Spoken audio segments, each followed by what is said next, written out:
حضور اگلی گزارش یہ ہے آپ کی خدمت میں کہ آپ کی جو تصانیف ہیں وہ کن کن موضوعات پر ہیں؟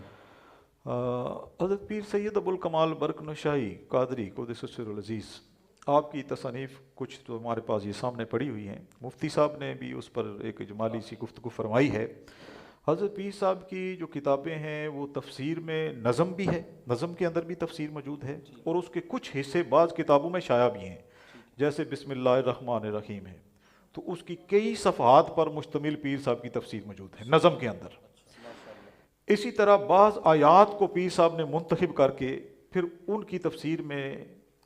نظم کے اندر پیر صاحب نے جو ہے وہ اپنی قلم کو جو ہے وہ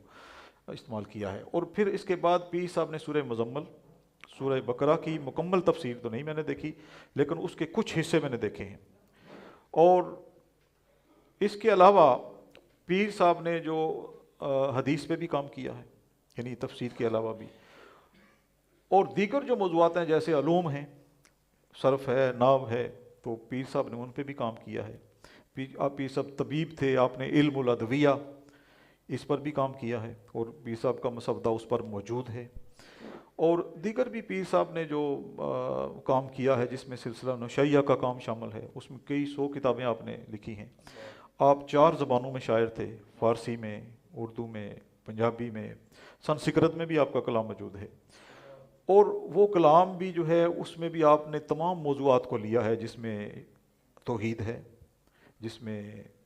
نبی کریم صلی اللہ علیہ وسلم کی رسالت ہے، اور پھر آپ کی شانیں ہیں، آپ کی شان ختم نبوت ہے، آپ کا پھر آگے جو اہل بیت ہیں ان کا، صحابہ کرام کی شان، ان کے درجات، جو آج کل جو ہمارے ماحول ہے یہ صوفیاء کا نہیں ہے۔ ہم حضرت نوشہ گنج بخش کو دیکھتے ہیں تو وہاں پر بھی آپ کو ایک پازیٹیو اور مثبت پیغام نظر آتا ہے، اسی طرح وہی پیغام حضرت پیر سید ابوالکمال برقنشاہی کی کتابوں میں نظر آتا ہے۔ 500 کے قریب کتابوں کے نام ہیں، جو کچھ زیادہ تعداد مسودوں کی حالت میں ہے، اور 100 سے زائد ایسی کتابیں ہیں جو پیر صاحب نے اپنی زندگی میں شائع بھی کی ہیں، اور اس میں بہت سے موضوعات ہیں، اور ایک تفصیل موجود ہے کتابوں کے اندر جو سوانح حیات۔ ہماری تمام علماء کرام کی یہ دلی خواہش ہے کہ جب ہمیں کسی کتاب کی ضرورت ہو تو وہ بر وقت اس آستانے سے مل جایا کرے۔ اس کے لیے آپ کوئی مہربانی فرمائے اور اس کو پراپر طور پہ شائع کرنے کا سلسلہ جاری فرمائے۔ کتابوں کے اندر جہاں تک پیر صاحب کی جو معروف کتابیں ہیں، کئی ایسی کتابیں ہیں کہ جو 4 دفعہ بھی طبع ہوئی ہیں، 4 دفعہ بھی، اور آج کل پھر وہ طبع ہو چکی ہیں۔ ابھی آپ کے سامنے بھی ایک کتاب پڑھی ہے، اس میں بھی پیر صاحب کی 3 نظم کی کتابیں اکٹھی کی گئی ہیں، اور اس کی اشاعت کا اہتمام کیا گیا، پیر صاحب کے ایک مرید ہیں اس نے کیا ہے۔ اور پیر صاحب کی جو دیگر کتابوں ہیں، پیر صاحب کا جو کلام ہے اس کے سلسلے میں نے دیوان برق کے نام سے 1400 صفحات پر مشتمل سارا کلام ایک جگہ اکٹھا کر دیا، تاکہ آپ کو ایک علیحدہ کتاب نہ لینی پڑے۔ تو اس کی پہلی جلد جو ہے وہ اس کی تقریباً ہم تکمیل کر چکے ہیں، وہ غلطیاں بھی لگ چکی ہیں، اشاعت ہو جائے گی، پھر دوسری جلد پر بھی کام شروع کیا جائے گا۔ اسی طرح جو پیر صاحب کی اپنی زندگی ہے، جس میں پیر صاحب نے بہت سے موضوعات پر قلم اٹھائی ہے،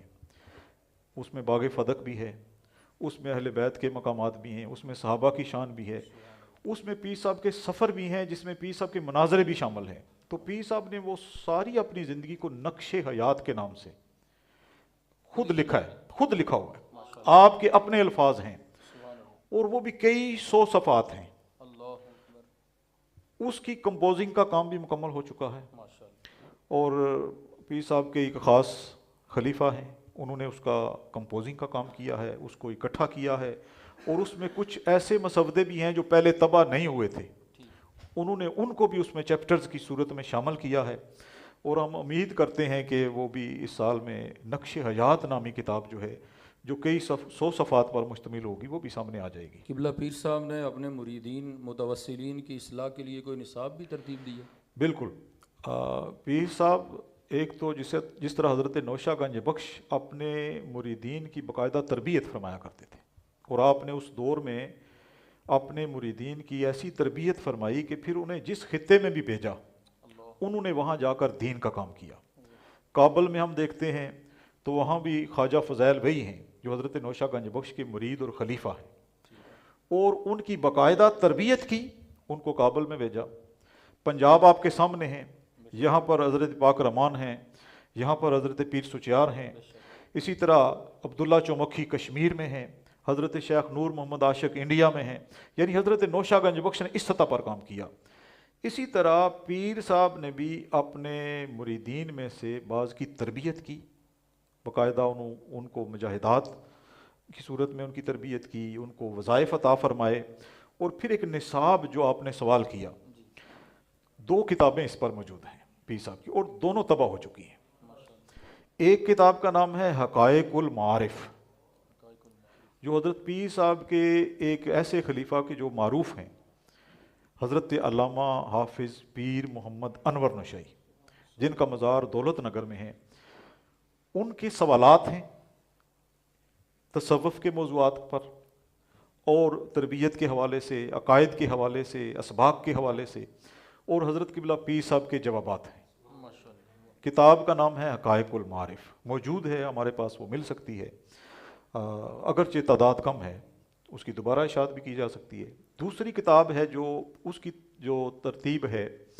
جو مرتب کرنے والے ہیں وہ حضرت علامہ حافظ محمد انور نشائی ہیں،